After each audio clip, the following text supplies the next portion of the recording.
As the location of many major battles, New Jersey was pivotal in the American Revolution and the ultimate victory of the American colonists. The important role New Jersey played earned it the titles of Crossroads of the Revolution and the military capital of the Revolution. Not all of the population of New Jersey advocated independence. Governor William Franklin, the illegitimate son of Benjamin Franklin, was a loyalist who supported the Stamp Act. Many of the colonists had emigrated from England and felt a sense of loyalty to the King of England and the English government. On January 8, 1776, Governor Franklin was arrested for opposing the Revolution. Others, such as slaves, joined sides with the British in return for promises of freedom. For example, Colonel Ty was a slave who escaped and joined the British Army, leading constant raids against the people of New Jersey. Throughout the Revolutionary War, there were many clashes between the Americans and British within the colony of New Jersey. In total, there were 296 engagements that occurred within New Jersey, more clashes than occurred in any other colony in the Revolutionary War. Pre-war tensions. Following the French and Indian War, tensions erupted between the Americans and the British, in part, over who should pay for the war that resulted in the immense territorial gains for the British with their conquest of Quebec and French Canada. After Parliament issued the Sugar Act, the Stamp Act, and the Tea Act, furious protests and outbreaks occurred. One such outbreak occurred in Greenwich Township, New Jersey in Cumberland County. On December 22, 1774, a group of 40 colonists entered the cellar of Loyalist Daniel Bowen and quickly stole and burned chests of tea. Declaration of Independence. New Jersey representatives Richard Stockton, John Witherspoon, Francis Hopkinson, John Hart, and Abraham Clark were among the men who signed the United States Declaration of Independence. These men, just like all the others, took tremendous risks in order to fight for independence and all went on to serve their newly founded country for the rest of their lives. Distinguished lawyer Richard Stockton, New Jersey-born and College of New Jersey graduate, sacrificed his royal judicial title and his considerable international economic interest in order to be an elected delegate for New Jersey at the General Congress. John Witherspoon was a Scottish immigrant. He came to New Jersey to serve as the 6th president of the College of New Jersey. He was a world-renowned Presbyterian minister and became a leading member of the Continental Congress. Witherspoon went on to become one of the leaders of the new National Presbyterian Church. Francis Hopkinson was somewhat of a Renaissance man for his time. He was articulate in several fields of the arts and a very impressive scientist. Perhaps the capstone of his career was his appointment by President George Washington to the federal bench. John Hart was a prominent landowner and judge of the Hunterdon County Court. Like Stockton, he sacrificed his high standing with the royal court and dedicated his life to the New Jersey Assembly. After signing the Declaration of Independence, he went on to become the Speaker of the New Jersey Assembly. The last of the men, Abraham Clark, was native to Elizabethtown. He was slightly different from his fellow New Jersey representatives as he jumped from job to job working as a farmer, surveyor, transporter, legal advisor, and finally politician. He was well liked in all these fields and had become a prominent member of society, but he found his home in government. He held numerous political positions at all the various levels of government. Battles. Besides being the location of several important battles, New Jersey was also helpful in disrupting British supply units. Forts on the Delaware River could attack British supply troops as they sailed to Philadelphia. Men in whaleboats crossed the Hudson and raided New York City and Long Island, and captured shipping in the Sandy Hook staging area outside New York Harbor. Ships based in South Jersey ports raided British shipping at sea. New Jersey also had several ironworks that provide iron and iron products, such as cannon, for the war effort. Besides its food production, the Ford family in Morristown ran a black powder mill that supplied needed powder for the early war effort. The Continental Army encamped 3 years in New Jersey, in the winters of 1777 at Morristown, 1778–79 at Middlebrook, and in 1780 again at Morristown. Large parts of the Continental forces wintered in other years in NJ. Raids from British-held New York City from across the Hudson into New Jersey happened very frequently. The British sent men into New Jersey looking for supplies, firewood, cattle, horses, sheep and pigs, and looking to capture leading patriots. 1776 to 1777 Battle of Fort Lee. The war did not start well for the Continental Army. After difficult losses in the Battle of Brooklyn, General George Washington led his troops towards Manhattan with the British in pursuit. On November 16, 1776, Fort Washington, at the northern tip of Manhattan Island, fell to the British. On the morning of November 20, 1776, British soldiers under Charles Cornwallis captured Fort Lee after a hasty retreat by the American soldiers stationed there under the command of General Nathanael Greene. After gaining control of the Manhattan area, the British ferried up the Hudson River in barges. Washington had dashed off to warn the Americans about the advancing British, and the fort was evacuated. Much equipment and supplies were captured by the British. Washington then led his 2,000 troops from Fort Lee in a retreat through present-day Englewood and Teaneck across the Hackensack River at New Bridge Landing. Washington continued his retreat through early December, passing through Princeton on the way to the Delaware River. 10 crucial days. The 10 crucial days were 10 days at the end of December 1776 and the first week of January 1777. Washington badly needed a victory to prove his army's hope of winning and thus boost morale. On the night of December 25–26, 1776, the Continental Army under the command of General George Washington made their famous crossing of the Delaware River. They took the Hessians stationed in Trenton by surprise. The Hessians were not prepared for an attack during a bad storm. In the ensuing Battle of Trenton, the Continental Army crushed the Hessians. The Americans attacked in groups, one down the 2 main streets from the northeast, the other along the River Road. The American cannons denied the Hessians the ability to form up in the streets. The Hessians unsuccessfully attempted to retreat and were completely surrounded by the Continental Army. As a result of the battle, the Americans captured nearly 900 Hessian soldiers within 90 minutes. In addition, they took the supplies that had been placed in Trenton for use by the British Army. George Washington then had the soldiers recross safely back into Pennsylvania. George Washington's crossing of the Delaware River was immortalized in Emanuel Gottlieb Leutz's painting Washington Crossing the Delaware. It is also displayed on the New Jersey State Quarter. The battle helped to increase the waning confidence of the Continental Congress. On January 3, 1777, the Continental Army defeated the British Army under General Charles Cornwallis at the Battle of Princeton. Cornwallis had hoped to engage Washington's army at Trenton after George Washington recrossed the Delaware River, resulting in the Second Battle of Trenton.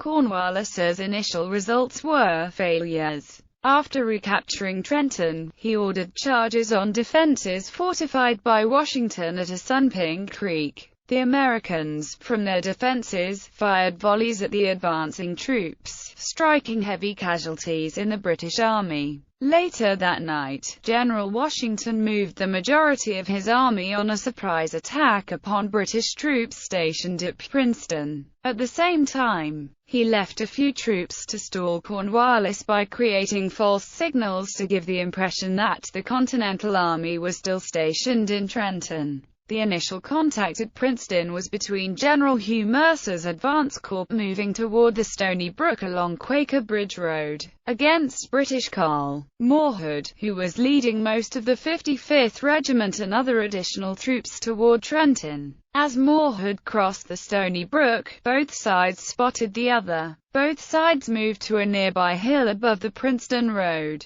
Moorhead opened fire as the Americans came over the ridge, and followed with a bayonet charge. Mercer's men, armed mostly with rifles, were driven off, and Mercer was wounded by bayonets. More American militia moved up to engage Mercer, while another column led by General Sullivan moved on the town from the south.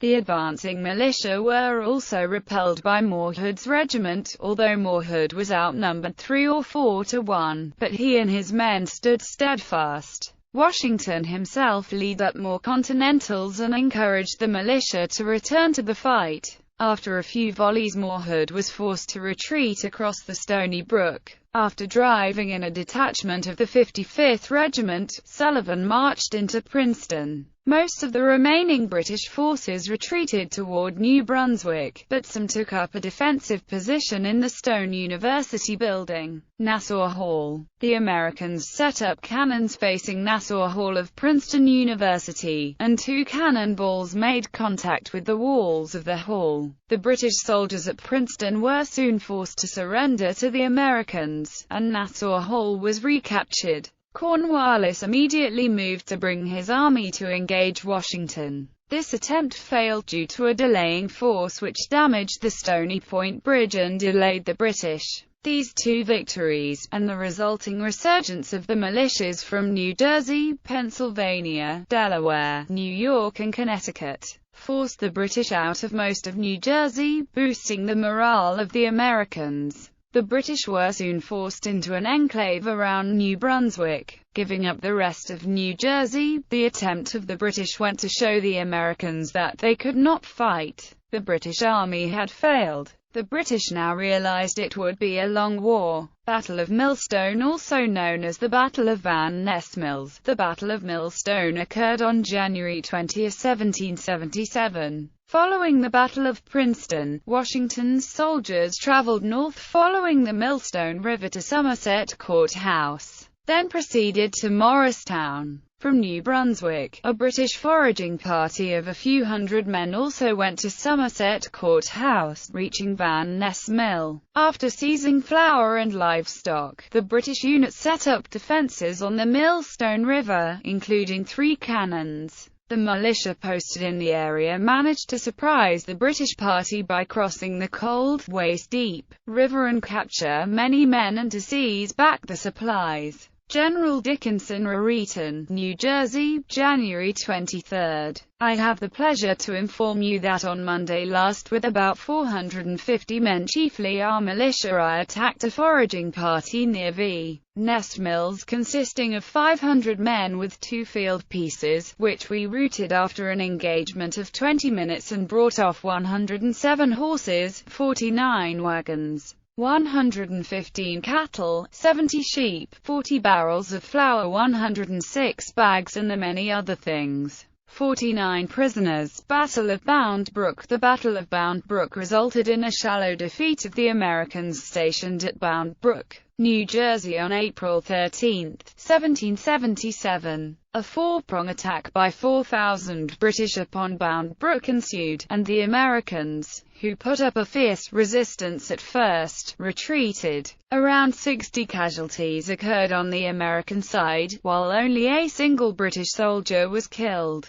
On the same day, Nathaniel Greene recaptured Bound Brook, but George Washington realized the difficulty of defending the place. Battle of Short Hills. After advancing to Millstone, New Jersey, in June 1777, General Howe found that Washington would not move his army out of the strong position on the Watchung Mountains north of Middlebrook, planning to attack Philadelphia, but unable to go safely through New Jersey with its militia nipping away at his men. He had to move his men back to New Brunswick to board shipping. As the British forces moved back, Washington had some generals move forward, looking for an opportunity to attack a weakened foe. When General Lord Stirling had moved his men to the Short Hills area, suddenly the hunter became the hunted when Howe sent a larger force to attack them. The Americans, though hard-pressed, managed to avoid being mangled or destroyed and fought a delaying battle while most of the American force escaped the trap. Washington, who had finally moved out of the Watchung Mountains, moved back and ordered his commands around New Brunswick to do the same. With the Americans moved away from his boarding troops, Howe was able to put his men aboard ships and abandon New Jersey in relative security. The British left New Brunswick and Staten Island to later attack Philadelphia. 1778 Battle of Monmouth. In 1777, the British retreated to New York City to protect it from an expected French attack. Washington quickly ordered his soldiers to march towards the British and met them at the Battle of Monmouth. On June 28, 1778, the Continental Army under George Washington met a British column under Sir Henry Clinton. George Washington hoped to surprise the rear of the British Army and overwhelm them. General Charles Lee led the American attack on the British rear but retreated quickly when the British attempted to flank the Americans.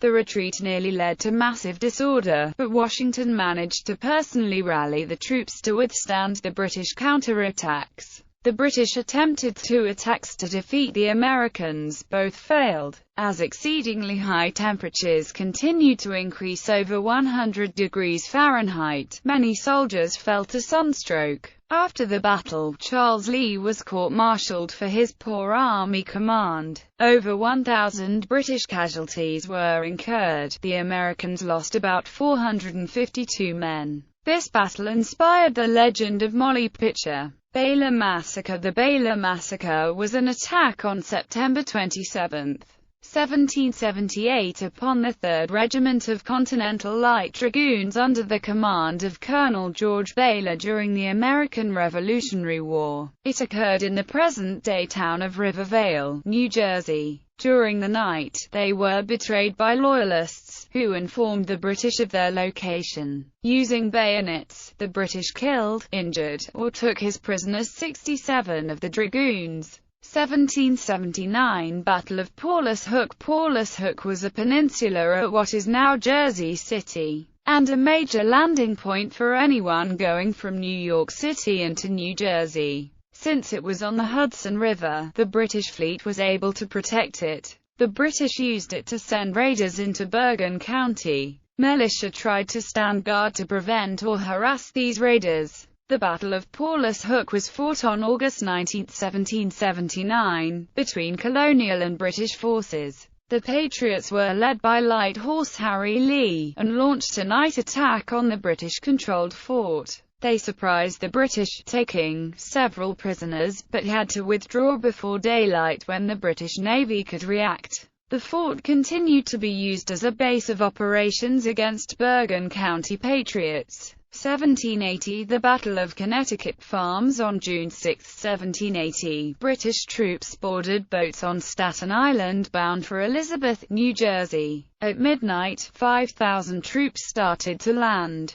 They expected the Continental Army to give little resistance, believing that they were tired of the war and were poorly fed and paid. They also expected the citizens of New Jersey to welcome them. They were wrong on both counts. Once they began to march into Elizabeth, they were attacked by Lt. Ogden, who was stationed to give an alarm outside of town with a small group of men. Ogden had orders to fire one volley and retreat. That volley wounded British General Sterling in the thigh, and delayed the advance several hours. The New Jersey Brigade of the Continental Army, in and around Elizabeth, moved back toward Connecticut Farms, now Union Township, New Jersey, sending word to Morristown to the main army under Washington. The New Jersey Brigade was heavily outnumbered. The warnings to the militia also went out, and they began to form up and march toward the British from as far away as Hopewell, New Jersey. When the British did advance, they were attacked by the militia on the flanks. This drew off significant portions of their forces to protect their supply line and route of travel. General Maxwell, commanding the New Jersey Brigade, set up a defense at defiles on the road to Connecticut Farms.